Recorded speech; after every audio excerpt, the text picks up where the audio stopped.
It is a Sunday morning. Hope you're having a good day thus far. We'll get you started on your Sunday. Got this video. I'm ripping it off from KCRA, Mark Finan's old station. Mark's a meteorologist here in the California area. He's awesome. He's really good, but he just retired as well. But this is his old station, which does a great job with weather. But I just wanted to show you this video. I mean, this is Lake Tahoe yesterday. I'll shut that down. Look at that. Lake Tahoe, big wind. Boat capsized, some people dead apparently, just really a nasty storm. That was squall went through, dropped snow in the mountains, not a ton, but just out of, just kind of very aggressive snowfall, very aggressive wind. And again, for the waves to get that big, that's an aggressive, 20, 30 mile an hour wind gust. So probably more than that actually. So that system that we've been tracking the last few weeks, it seems like this low, this parent low, this trough, is the reason for that. The reason for the pressure gradient for them. And we talked about that yesterday. Did not see that. I did see snow in Mount Shasta in terms of I was talking about it, but yesterday. But I didn't really think they were going to get snow up at Lake Tahoe. I think I kind of pictured it a little further north. So there was really a very aggressive squall that went through. It has moved on now. This low right here. Right, that's the low, and then the jet stream, right, coming up here. And as this low digs, this ridge pumps up. So now you've got that big heat event in the nation's midsection. So we've got a lot going on weather-wise, and a lot, again, watches and warnings, pretty much all over the place. Had an awesome day yesterday, went up to Mount Tam, did a long bike ride. It was just one of those days, no fog, windy conditions. I kind of just like to get out and check things out, and I had an interesting experience. I was up at Pantole campground. I was starting a trail ride. I think I was taking, I can't remember the trail I was on, but I wanted to go out to Muir Beach and then back up over Tam. Kind of a gravel bike ride. But I bumped into Clay, who's a ranger out there at the station, who's awesome. I was watching him help people. Like, it's not easy. Like, a lot of, foreign tourists, and he would guide them. And it's kind of easy to get. I've been on that mountain basically my whole life, and you can get lost really easy. The trails are marked, but there's a lot of spurs and places to go. So I'm watching him explain, and he kept looking at me funny, and I thought maybe I was not supposed to have my bike on the trail or something. And he's like, "You're Bill Martin." I go, "Yeah." And again, not surprising because I was on television for 38 years in the Bay Area. So I'm like, yeah. Nice to meet you. Which trail should I take? He goes, No, YouTube. I'm like, shut up, right? I know. So that was kind of an interesting moment for me because it was like I never think about this, what we do here, as what I did there, right? In terms of television. So anyway, that was interesting. So here's a few words from Clay. What do you, the models and some of the things that you use day to day? Yeah, loving the models. The fact that you take them all, put them together, and you kind of see where the pieces align is where the weather starts to happen. And this guy does a great job of explaining that. But also the live pictures, I use them here at work to let you guys know, if you're gonna get the fog that you want or the fog that you don't want, whether or not you're gonna get above the clouds. So it's all useful. Dude, and, you're yeah. In Redding, they're going to go back into the mid 80s today, and tomorrow back into the low 90s. Temperatures this week are going to be just like they have been. This low is continuing to be the driver in our weather, and it doesn't really budge much. It drifts off, and it'll slowly push the heat that's out here towards the east. But in terms of big changes, in terms of weather, not happening. This is WatchDuty.org. I wanted to, first of all, bookmark this site because if you live in the foothills of Sierra Nevada and you are worried about fire, which we all are, right? Especially anywhere you live. Nobody's fire safe anymore. You saw what happened in Palisades. You saw what happened in Paradise and Santa Rosa. I mean, it's just kind of it's the new norm. Not the fire danger so much as just the idea that we have a lot of homes and buildings and places that are prone to fire. It's just the state's prone to fire, especially the way it's set up now. So here are this is WatchDuty. This just popped up. 100 acres, updated 3 days ago. So that's not the rock fire. 5 acres. I think they got a handle on that. So you just click on these and it takes you to the latest fire. And so the big fire right now is the Connor fire. That's out by Reno. kind of by, pardon me, down towards south of Minden and Carson City, but you see the evacuation zones, and it's grown. It's 17,000 acres.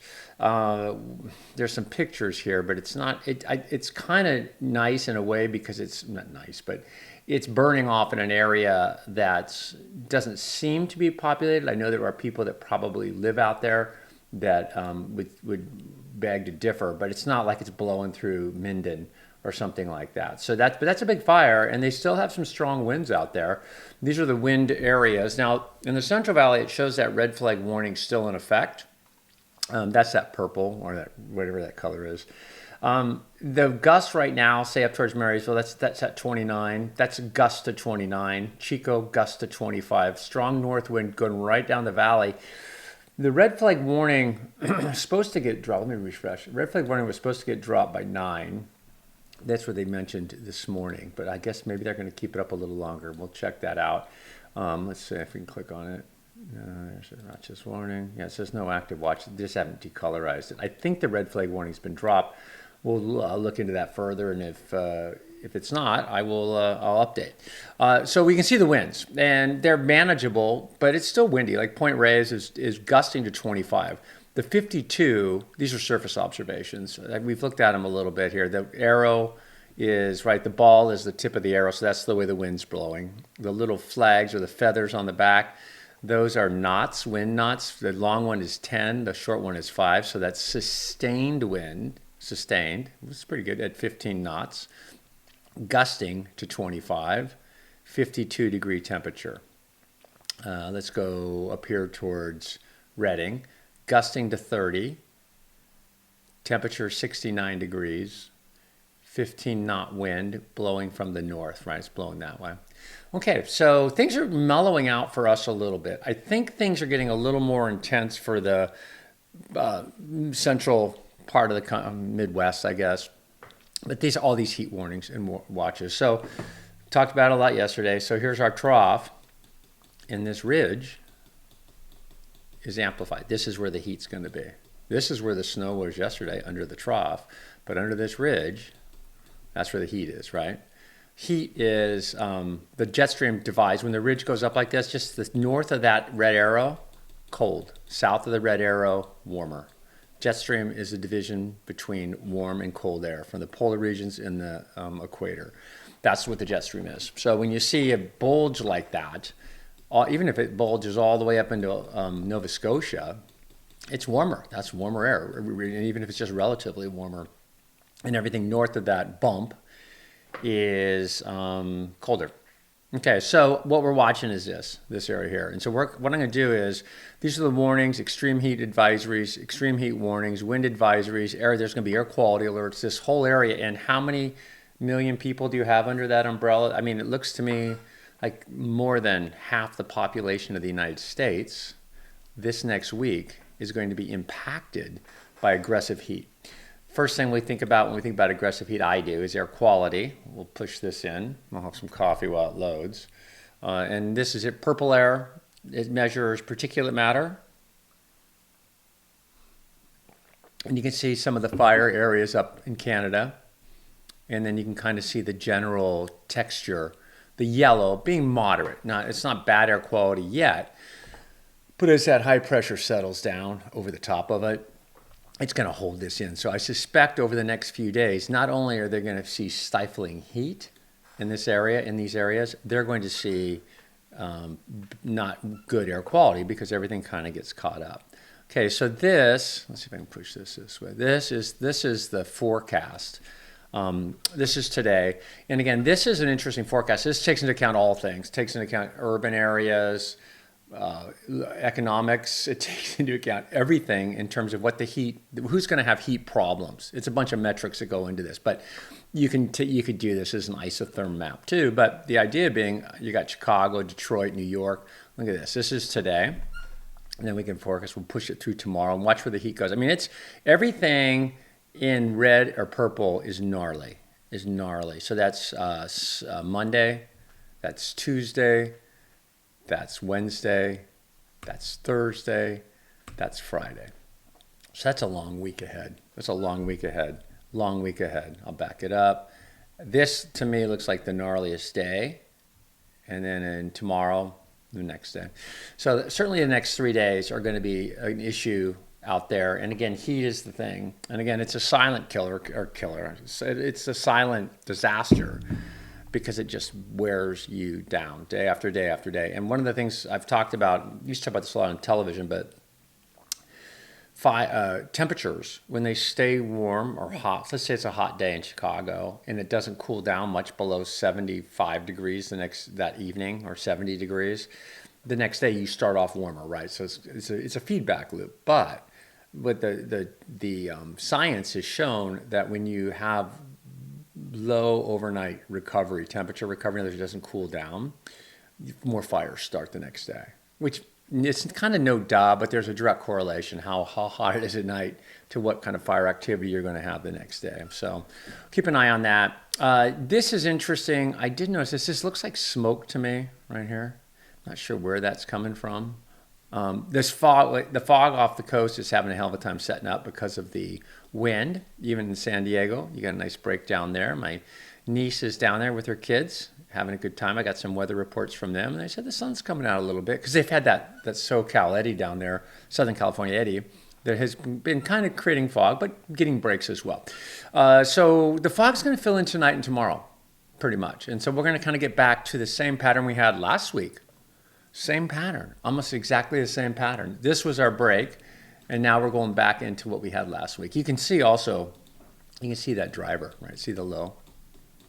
Right, and what's going to happen is another low is going to come in behind it and set us up this week with a very kind of, deep marine layer, shallow marine layer, deep marine layer, shallow marine layer, deep marine layer, cooler delta breeze, shallow marine layer, a little bit warmer, less delta breeze, and so it goes. So our summer has gone, actually. Let's take a look at that. It's right now. This is the 500 millibar Vorticity GFS, and you can see us, and then you can see that low. See that low boots out. See it's booting out and going this way, but then it just gets another one, just fills in behind it, and another one fills in behind that. So this sort of, I think, Wednesday's going to be the warmest day of the week. Maybe see some low 90s. See how it kind of just nudges up, but then it drops back in again.